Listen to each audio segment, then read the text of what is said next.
Milunka Savić is among the most extraordinary soldiers of her time. In an era where women were largely barred from combat roles, she served with distinction on the front lines in 3 wars, and ultimately rose to become the most highly decorated female soldier in modern history. Milunka Savić was born sometime between 1888 and 1892 in the remote Serbian village of Koprivnica near Novi Pazar. While there are no records of her early life or family background, she is believed to have had a typical peasant upbringing consistent with the region.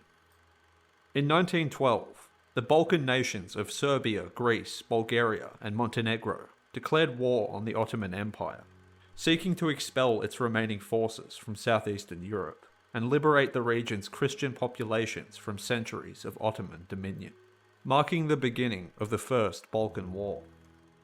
During this period, Serbia began mass conscription to raise troops for the conflict, and Milunka's brother, who was believed to have been ill with tuberculosis, soon received call-up papers for mobilization.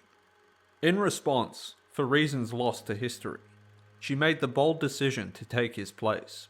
Cutting her hair short and donning men's clothing, she proceeded to join the Serbian army under her brother's name. After successfully passing as a man during recruitment, her determination to fight quickly earned her a place on the front lines with the elite Iron Regiment, Serbia's most respected combat unit.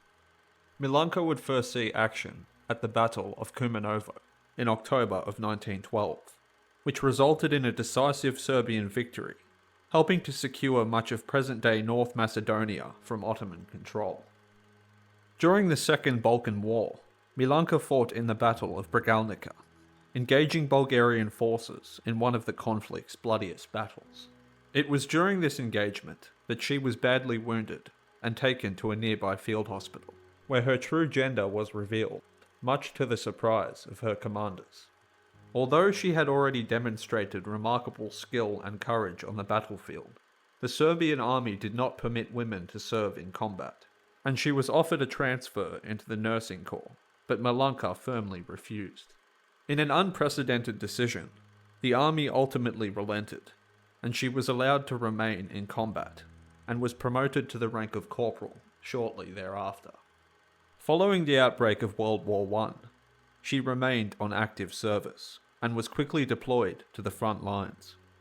During the pivotal Battle of Kubara, she reportedly charged across no man's land, armed with 2 bandoliers of grenades, storming an Austro-Hungarian trench and capturing 20 enemy soldiers. Her audacious attack was said to have played a significant role in turning the tide of the battle, which culminated in a decisive Serbian victory. In recognition of her actions, she was awarded the Order of Karađorđe Star with swords, Serbia's highest military decoration for valor. 2 years later, in 1916, Milunka made headlines during the Battle of Canar. Armed solely with hand grenades, she reportedly charged into an enemy trench under fire, successfully clearing it and capturing 23 soldiers on her own. The Bulgarian officers were said to have been in disbelief upon discovering they had been captured by a woman.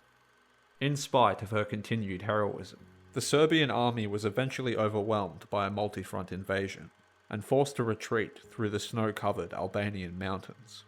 After surviving a grueling march to the Adriatic, she and the remaining Serbian soldiers were evacuated by French and British ships.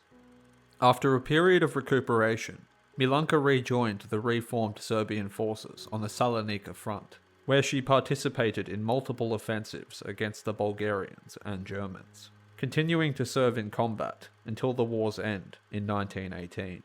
During the final phase of the conflict, she was promoted to the rank of non-commissioned officer. Over the course of her military career, she was wounded a total of 9 times and received 12 decorations for bravery from 5 different nations, including honours from Russia, France, and Britain.